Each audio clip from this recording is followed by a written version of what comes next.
செல்ல குழந்தையே, இன்று இந்த அமாவாசையினோடு கூடி வந்திருக்கின்ற இந்த நல்ல நாளில், இந்த விடியலில் உன் அம்மா வராகி அம்மா உன்னை தேடி வந்திருக்கின்றேன். இன்று அமாவாசை திதியானது உன்னுடைய இல்லத்தில் இறந்து போன முன்னோருக்கான நாளானது. யாரெல்லாம் உன்னுடைய இல்லத்தில் இன்று என்னிடத்தில் இல்லையே, அவர்களை நினைத்து இன்று என் பிள்ளை நீ மனதார முழுமையான சிந்தனைகளை அவர்கள் மீது செலுத்துவாயானால் அவர்களினுடைய ஆசீர்வாதங்களை நீ முழுமையாக பெற்றுக்கொள்வாய். என் பிள்ளையே, இன்று இரவுக்குள் என் பிள்ளை அம்மா சொல்கின்ற இந்த ஒரு பொருளை உன்னுடைய தலையை சுற்றி எரித்துவிட வேண்டும். உன் இல்லத்தில் இருந்து இதை செய்யும்போது நிச்சயமாக உன்னுடைய வாழ்க்கையில் மிக பெரிய முன்னேற்றத்தை உன்னால் காண முடியும். என் பிள்ளை சில விஷயங்கள் தடைபட்டு நிற்கும் போதெல்லாம் தயங்கி நிற்கின்ற என் பிள்ளை அதற்கான வழியினை காண முடியாமல் தவித்து நிற்கும் போதும், என் குழந்தை இது போன்ற ஒரு நல்ல விஷயத்தையும் உனக்கு இந்த வராகியின் மூலம் கிடைக்கும் போது அதை நீ உதாசீனம் செய்யாமல் செய்து பார்ப்பாயானால் நிச்சயமாக உன்னுடைய குடும்பத்திற்குள் நல்ல முன்னேற்றங்கள் ஏற்படும். என் குழந்தையே, அமாவாசை என்பது என் பிள்ளை அத்தனை அதிசக்தி வாய்ந்த நாள் அல்லவா? மற்ற நாட்களெல்லாம் தெய்வங்களை வணங்கும் போது இன்று ஒரு நாள் உன்னுடைய இல்லத்தில் இருக்கின்ற பித்ருக்களை நீ வணங்க வேண்டும். இல்லை என்றால் அவர்களின் சாபம் உன்னை வந்து சேரும். பித்ரு தோஷம் இவர்களால் கூட வாழ்க்கையில் எந்த முன்னேற்றத்தையும் அடைய முடியாது. என் குழந்தை, நீ இன்று இந்த நாளில் நீ எந்த ஒரு சமையல் செய்தாலும் அதில் உன்னுடைய குடும்பத்தில் இருந்து இறந்து போன அவர்களுக்கு பிடித்த ஏதாவது ஒரு காய்கறியோ சமையலையோ இன்று நீ இருக்க வேண்டும். ஏனென்றால் அதைத்தான் அவர்களை உன்னுடைய இல்லத்தை நோக்கி வர வைக்கும். ஏனென்றால் ஏற்கனவே சொன்னது போல உன்னுடைய இல்லத்தின் வாசலில் இன்று கோலமிட்டு எடுக்கக்கூடாது. அம்மா, நான் அதிகாலையில் தெரியாமல் கோலமிட்டு விட்டேன் என்று என் பிள்ளை சொல்வாயானால் நீ எப்பொழுதும் அவர்களை வணங்குகின்றாயோ, எந்த நேரத்தில் அவர்களுக்கு நீ மனதார வழிபாடு செய்கின்றாயோ அந்த நேரத்தில் உன்னுடைய இல்லத்தின் வாசலில் இருக்கின்ற கோலங்களை அழித்துவிடு. ஏனென்றால் அவர்கள் அதை தாண்டிதான் உள்ளே வர வேண்டும். தெய்வ கடாட்சியம் நிரம்பிய வாசலில் இருக்கின்ற இந்த கோலத்தை பார்த்தால் அவர்களின் மனது வேதனைப்படும். நமக்காக இருக்கின்ற இந்த நாளில் கூட அவர்கள் நம்மை நினைக்காமல் தெய்வத்தை வழிபட்டு கொண்டிருக்கின்றார்களே, அப்படியானால் நம்மை உள்ளே வரவிடக்கூடாது என்றுதான் நினைக்கின்றார்களா என்று எண்ணி அவர்களின் மனது வேதனைப்பட்டுவிடும். என் குழந்தையே, நான் சொல்வது உன்னுடைய இல்லத்தில் இருக்கின்ற எல்லோருடைய தலையையும் சேர்த்து சுற்றி போட வேண்டும். என் தங்கமே, பொதுவாக குடும்பத்திற்குள் ஒற்றுமை இல்லையாமல் இருப்பது சில நேரம் சந்தோஷத்தை அனுபவித்த பிறகு அந்த நொடியே பல கஷ்டங்களையும் சந்திப்பது. நமக்கு ஏன் இப்படியெல்லாம் நடக்கிறது என்று ஒரு நொடி கூட நீ சிரிக்க முடியவில்லையே, சிரிப்பதற்கே பயமாக இருக்கின்றதே என்று நாம் சிரித்தால் உடனே நமக்கு ஏதேனும் ஒரு கஷ்டம் வந்துவிடுமோ என்று வேதனைப்படுகின்ற என் குழந்தை, பலருடைய கண்கள் உன் மீது பட்டிருக்கும். என் பிள்ளை நல்லது செய்தாலும் சரி, ஒன்றுமே செய்யாமல் இருந்தாலும் சரி, அடுத்தவர்களின் வாய்க்குள் ஒரு நாளும் சென்று விழுந்து விடக்கூடாது. உன்னை பார்த்து யாரேனும் ஏதேனும் ஒரு வார்த்தைகளை சொல்கிறார்கள் என்றால் அதுவே உன்னுடைய குடும்பத்திற்கும் மிகப்பெரிய கண் திருஷ்டியாக மாறிவிடும். ஏனென்றால் என் பிள்ளை இதனால் கூட குடும்பத்தில் முன்னேற்றங்கள் இல்லாமல் இருந்து கொண்டே இருக்கும். என் தங்க பிள்ளையே, யாருடைய வாழ்க்கையும் சரியில்லாமல் இருந்து கொண்டிருக்கும்.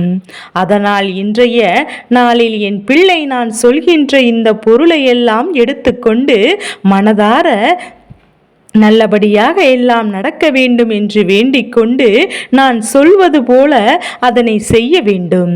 அதற்கு உனக்கு தேவையான பொருட்கள் மொத்தம் 4 தான். என் பிள்ளையே, அதில் முதலாவதாக ஒரு கைப்பிடி அளவு கல்லுப்பினை எடுத்துக்கொள்ள வேண்டும். அதோடு சேர்த்து கொஞ்சம் கடுகு, வெண்கடுகு என்பதையும் இப்போது உனக்கு நான் தெளிவாக சொல்கின்றேன். உன்னால் அதை தேட முடியாது என்றால் அதனால் சமையலுக்கு வைத்திருக்கின்ற கடுகினை நீ எடுத்துக்கொள். அதோடு சேர்த்து ஒரு கைப்பிடி அளவு மிளகாய் வற்றலையும் அதோடு சேர்த்து ஒரே ஒரு முடி தலையில் இருக்கின்ற ஒரு முடியையும் இந்த நாள் 4ஐயும் சேர்த்து என்னுடைய பிள்ளை கைகளில் எடுத்துக்கொண்டு நன்றாக வேண்டிக்கொள். உன்னுடைய முன்னோர்களை நினைத்தையும் தெய்வத்தை நினைத்தும் இன்று நான் உன் வாழ்க்கையில் எல்லாவற்றையும் சரியாக செய்கிறேன். இன்று நான் என்னுடைய குடும்பத்திற்கு எந்த பிரச்சனைகளும் வரக்கூடாது. இன்றைய நாளிலிருந்து என்னுடைய கஷ்டங்கள் எல்லாம் முடிந்து போக வேண்டும் என்று எனக்கு சந்தோஷம் நிலைத்து இருக்க வேண்டும் என்று மனதார என் பிள்ளை நீ வேண்டிக் கொண்டு உன் குடும்பத்தில் இருக்கின்ற அனைவரையும் இல்லத்தின் வாசலில் நீ வெளியே நிற்க வைத்து, அதாவது நிலைவாசலுக்கு அருகில் வெளியில் நிற்க வைத்து கிழக்கு பார்த்து முகமாக நிற்க வேண்டும். எல்லோருக்கும் கிழக்கு பார்த்து நிற்க வேண்டும். நின்ற பிறகு எல்லோரையும் சேர்த்து தலையை சுற்ற வேண்டும். அதாவது வலதுபுறமாக 3 முறையும் இடதுபுறமாக 3 முறையும் மேலிருந்து கீழாக 3 முறையும் சுற்ற வேண்டும்.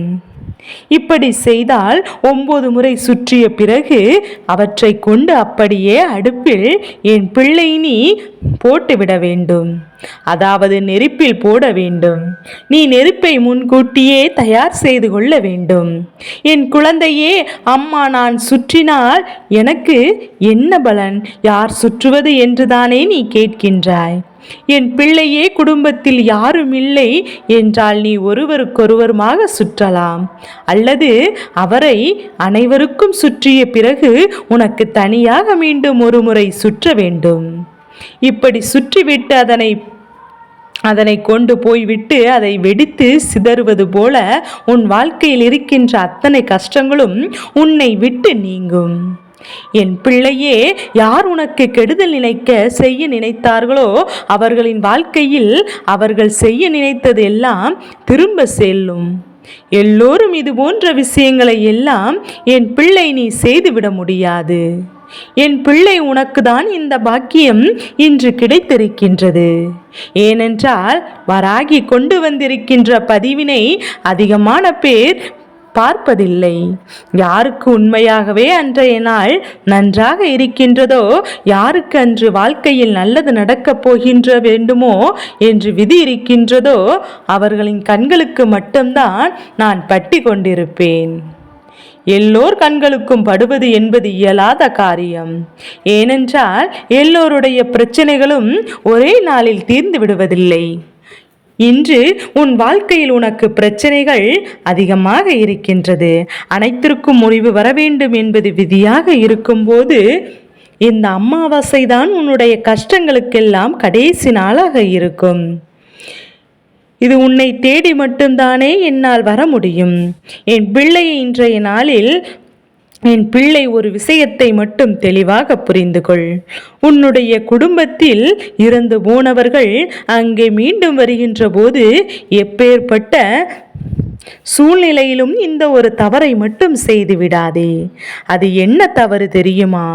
என் குழந்தையே, உன் குடும்பத்தில் சண்டைகள், சச்சரவுகள், பிரச்சனைகள் இருக்கக்கூடாது. ஒருவருக்கொருவர் மனமிட்டு பேச வேண்டும். என் பிள்ளையே, குடும்பத்தின் ஒற்றுமையை கண்டால்தான் அவர்களின் மனது திருப்தி அடையும். என் குழந்தை, நீ அதனால் அவருடைய மனதை இன்று நீ குளிர்விக்க வைக்க வேண்டும். குடும்பத்தில் யாரேனும் எந்த ஒரு மனஸ்தாபமும் இல்லாமல் இருக்க வேண்டும். நான் சொல்வது போல இதையும் சுற்றி போட்டுவிட்டால் நிச்சயமாக உனக்கு நல்ல முன்னேற்றங்கள் எல்லாம் உனக்கு ஏற்படும். குறிப்பாக இவை எல்லாவற்றையும் உன்னுடைய இடது உள்ளங்கையில் வைத்து தான் சுற்ற வேண்டும். இடங்கையை வைத்துதான் சுற்ற வேண்டும். சுற்றி அடுப்பிற்குள் கொண்டு போட்டுவிட்டு, என் குழந்தை, நல்லது இன்று உனக்கு நடப்பது உறுதி. அதை என் பிள்ளை நடத்தி தர வந்திருப்பது இந்த வராகி என்பதையும் உறுதி. இனி எதற்கும் கலங்கி நிற்கக்கூடாது. கோவிலில் அமாவாசை அன்று சிறப்பாக பூஜைகள் செய்ய காரணம் என்ன தெரியுமா? அமாவாசை தினத்தில் தெய்வங்கள் மற்ற நாட்களில் சக்தியுடன் இருப்பதை காட்டிலும் அதிசக்தியுடன் இருக்கும். இந்த விஷயங்களிலிருந்து மக்களை காக்க வேண்டும் என்ற எண்ணத்தில்தான் சிறப்பான பூஜைகளை தெய்வத்திற்கு செய்கிறோம். அமாவாசை அன்று சர்வகோடி லோகங்களிலிருந்தும் அனைத்து தேவதைகளுக்கும் ஜீவன்களுக்கும் உன்னுடைய முன்னோர்களுக்கும் பூலோகத்திற்கும் வந்து புண்ணிய நதிகரைகளுக்கும் கடலோரங்களுக்கும் காசி ராமேஸ்வரம் போன்ற புண்ணிய தலத்திற்கும் தர்ப்பண பூஜைகளை ஏற்றுக்கொள்கின்றார் என்பது இது உனக்கு அவை சொல்கின்ற என்ற உண்மைகளுக்கும் கூட என் பிள்ளை இன்று நீ அதற்கான அனைத்து விஷயங்களையும் செய்துவிட வேண்டும். என் பிள்ளையே, இன்று குழந்தையே, காக ரூபத்தில்தான் தன் புத்ருக்களை காண்கிறோம். நாம் இல்லத்திற்கு காகம் வந்து அமர்ந்தால், அதுவும் இதுபோன்ற அமாவாசை நாட்களில் வந்து அமரும் போது நம்முடைய இல்லத்திற்கு முன்னோர்கள் வருகை புரிந்ததாக நான் கருதுகின்றோம். என் குழந்தையே, அது உண்மையும் கூட. அதனால் காகம் உன்னுடைய இல்லத்திற்கு இன்று வரும் இந்த நாட்களில் ஒரு உணவை மட்டும் அதற்கு கொடுத்தால் போதும் என்றுதான் அம்மா சொல்கின்றேன். என் பிள்ளையே, இந்த வாழ்க்கையின் முன்னோர்கள் விட்டு சென்ற மீதியைத்தான் நீ வாழ்ந்து கொண்டிருக்கின்றாய். பாவங்கள் ஆனாலும் சரி, நல்ல விஷயங்கள் ஆனாலும் சரி, எது உன்னை தொடர்ந்து வருகின்றதோ அதில் அவர்களின் பங்கு அதிகமாக இருக்கின்றது என்பதை என் பிள்ளை நீ மறந்து விடாதே. பல புண்ணியங்களை சேர்த்து வைத்தால்தான் இன்று நீ அனுபவிக்கின்ற கஷ்டங்கள் எல்லாம் ஓரளவுக்கு அவரவருக்கு உனக்கு தீர்ந்து கொண்டிருக்கின்றது. இல்லை என்றால் முழுமையான கஷ்டங்களை அனுபவித்து இந்த வாழ்க்கையில் நீ மீள முடியாத அளவிற்கு துன்பங்களை தாண்டி நிற்கின்றாய். என் பிள்ளையே, ஒரு நொடி சிந்தித்து பார். நேற்று உனக்கு ஒரு பிரச்சனை ஏற்பட்டது. அந்த பிரச்சனையில் உன்னால் தாங்கிக் கொள்ளவே முடியவில்லை. அதை எப்படி நான் சமாளிக்கப் போகிறோம் என்று நீ உனக்கே புரியவில்லை. முடியாத பட்சத்தில் கண்ணீர் விட்டு கதறி விட்டு அழுகின்றாய். ஏதேனும் ஒரு நல்ல முடிவு கிடைத்து விடுமா என்று உன்னுடைய எண்ணங்கள் மனதில் அமைப்படுத்த முயற்சி செய்கின்றாய். பல முயற்சிகளுக்கு பிறகு இறுதியாக இரவு உறக்கத்தை எடுத்துக்கொண்டாய். ஆனால் விடிந்த பொழுது உனக்கு அந்த கஷ்டங்கள் எல்லாம் உன்னை விட்டு சற்று குறைந்தது, பாரமாக இருந்தது.